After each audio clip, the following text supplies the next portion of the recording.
Welcome to Wolverines Daily. I'm your coach, Rocky Corigliano. You could call me Coach Little C. Every day it's everything Michigan football. So let's talk some Wolverines ball today. And let's get right into Michigan hiring. In my eyes, I think it's an under the radar hire that not many people are talking about. And that's the new GM, Dave Pelican. Dave Pelican comes in and replaces Sean McGee. And it's not just a personnel change. It's a sign, I think, and I think it fits Kyle Whittingham to a T in the style that he wants to bring to start this thing over and building this thing from the ground up. I think it's really putting a stamp on how Michigan's going to operate going forward. But let's be honest, the GM role in college football today is a lot different than what it was, I would say, even 5 years ago. We're not just talking about recruiting anymore, recruiting coordinators. This is about managing the roster. This is about navigating through the transfer portal, understanding NIL, how to retain your own players. So when the season's over, how do you retain some of those key players and not lose them to other schools? This is essentially an NFL style front office role, and it's an attractive role. And Michigan just made a move that I think is going to strengthen them for long-term success in the Big Ten. Now, what makes this hire interesting? Well, let's just see where this guy came from. How about Notre Dame? And that program, we all know, structure, discipline, consistency in recruiting and development. So I think that's really what we're getting here with someone that's going to bring over with them that's already a proven winner, organized approach to how they're going to manage the roster. And when you pair that up with Kyle Whittingham's philosophy, physical football, development, tough, hard nosed, this is a program that's not just going to be talented, but I think we're going to be able to sustain that year in and year out. Now, some people are going to say, what's that mean for the short term? Where we could see Pelican make an immediate impact. Well, I think first and foremost, you're going to see this with the transfer portal. Michigan, like everyone else, has to be strategic. Who do you bring in? When do you bring them in? And how well do they fit your system? And then second, I think it's going to be a lot of roster retention. How do you keep your best players? Just as important as recruiting new ones, especially in the NIL era. So at the end of the season, how many guys are you going to be able to keep? Because let's be real, some of these guys that are going to be in the two deep, they're not going to be back the following year. You're going to see some guys' roles change throughout the year, and Michigan's going to ride the hot hand, and whoever that may be is going to play. And third, overall, I think is organization and alignment, making sure the coaching staff, the recruiting department, the personnel side are all moving in the same direction. And I think that's the biggest takeaway here. And this just isn't about the replacement of Sean McGee. I think it's about the alignment. I think it's everything that Kyle Whittingham stands for and what he believes in coming to Michigan and what it's going to look like going forward. Some huge news for Michigan, I think, on the recruiting trail. Huge news. And the recruiting is starting to heat up.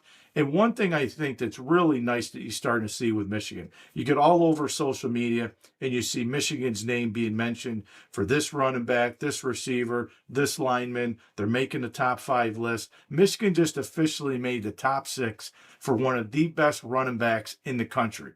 2027 4-star running back from Gainesville, Georgia, Nigel Newkerk is an absolute stud. And this is a big one.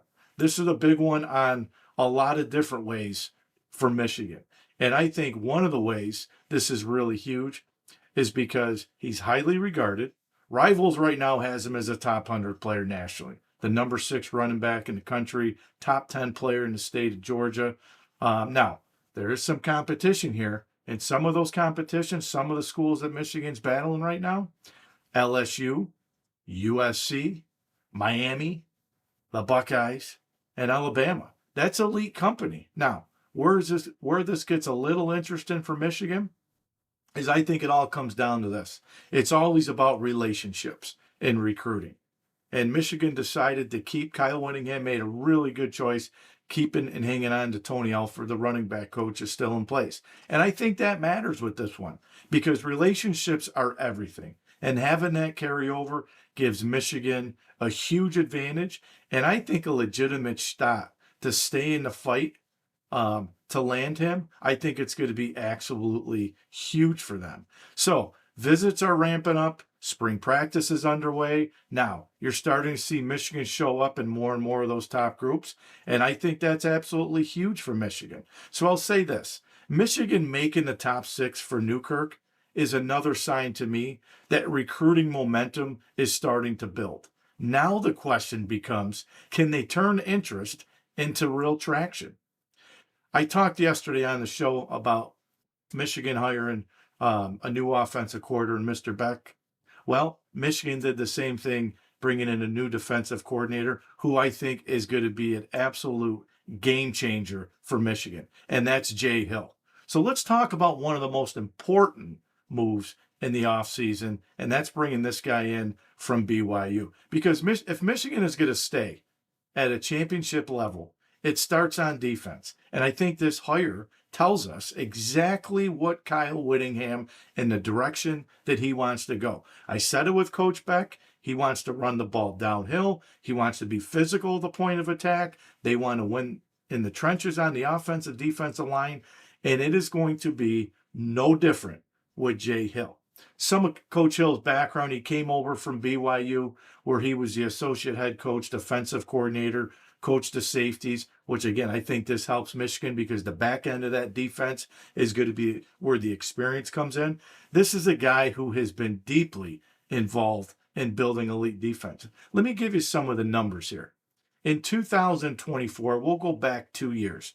BYU was the 13th best in total defense. They were top 20 in scoring defense, only giving up 19.56 points per game. Last year, top 25 in multiple categories, top 5 in the red zone, top 10 in interceptions and defensive touchdowns, top 20 in scoring defense. And maybe the most impressive stat line to me, how about 22 interceptions in 2024? That led the entire nation in defense. So I think that tells you everything you need to know about what kind of defense he brings. And I think it's going to be a defense similar to what we've seen in the past with Wink. Aggressive. They're going to get after you. They're going to play physical at the point of attack. Their main priority is going to be, let's stop the run. And I think that's a big deal because great defenses don't just stop teams. They change games. How does that translate for Michigan? First, expect a strong emphasis is you got to create turnovers. The teams that win the turnover battles are usually at the end in the playoff, or usually they're playing for a national championship or putting themselves in position to win games. Winning situational football, especially third down. Can you get off the field on 3rd and long? Can you get off the field in the red zone? Can you settle and hold teams to a field goal? Getting off on 3rd and long is absolutely huge. And at times, Michigan last year would be really good on 1st and 2nd down, and then they'd give up a big play on 3rd down. So I think you'll see more discipline on the back end, particularly in coverage. They're going to play a lot of different coverages. One thing that Jay Hill does, similar to Coach Beck on offense, they are going to run multiple fronts. You're going to see a lot of movement on the back end. You're going to see zone blitzes. You're going to see the corners play man coverage. You're going to see safeties down in the box to stop the run. And you're going to see safeties out there manning up the slot receivers. Bigger picture, though. Again, very similar. And this is why I said I thought Kyle Whittingham coming to Michigan was a great hire. Offensively, there's an identity. Defensively, there's an identity. And Michigan has been built on this. Physical, strong front seven, and limiting the big plays. So what does Coach Hill bring is the next step? I think it's turning a good defense into a great defenses. Now, with all that, there are some challenges. Michigan's replacing a lot of people on the front seven. There's a lot of questions about the depth and experience. The back end, the secondary, is going to be the strength of this unit. So my question is, can Coach Hill take this system and get production out of some new guys? Some guys, maybe some unproven guys we don't know about. Because at BYU, he showed he can develop and maximize his talent. Now he's going to have big level talent. He's going to have Big Ten athletes And I think that's going to be huge. So he isn't just coming in to maintain this defense. He's coming in to elevate. And I think with his track record, this could be a defense that not only stops teams, but I think it's going to be a defense that wins a lot of games and comes off the field in really big situations for Michigan. I took a look at the schedule. This schedule for Michigan sets up perfect. And if you look at this schedule, the first thing that jumps out to me is this: 8 home games at the Big House. Major advantage right out of the gate. They'll have a big one week 2 with Oklahoma. That'll be a huge game. That's going to tell us a lot about the team right out of the gate. How fast can this team pick up this offense, which will be a new system? Defensively, it's going to be a new system. How well throughout the spring can Michigan develop and be ready for week 2 against Oklahoma? You're also going to get key home matchups. Penn State, new coach. Michigan State, new coach. Iowa, always tough, always good defensively. UCLA, Coach Chesney, new coach. And then they get the national champs and Kurt Signetti come to the Big House. Plus, they have a couple non-conference games. I don't want to overlook it. They'll get UTEP in Western Michigan. So Michigan's going to have to play plenty of have plenty of opportunities to build momentum at home and protect their turf. The big challenge is real easy when you look at this schedule. They got to go to Columbus at the end of the year against the Buckeyes. They got to go to Eugene, which is always a tough place to play. They'll go to Minnesota, and they'll go to Rutgers. Not easy, especially, again, going to Columbus and Eugene against those two teams, those two defenses, always well coached. So when you look at the big picture, the schedule is about taking care of business at home, and can you survive on the road? If Michigan can dominate those 8 home games, and let's just say split some of the 2 road matchups against the Buckeyes and Oregon, they're still going to be in the hunt for a Big Ten title, the college football playoff. They're still going to be in the conversation. It's a good schedule. I think it's a schedule that you get a lot of those key matchups at home. And I think the bottom line is this: they're set up for success.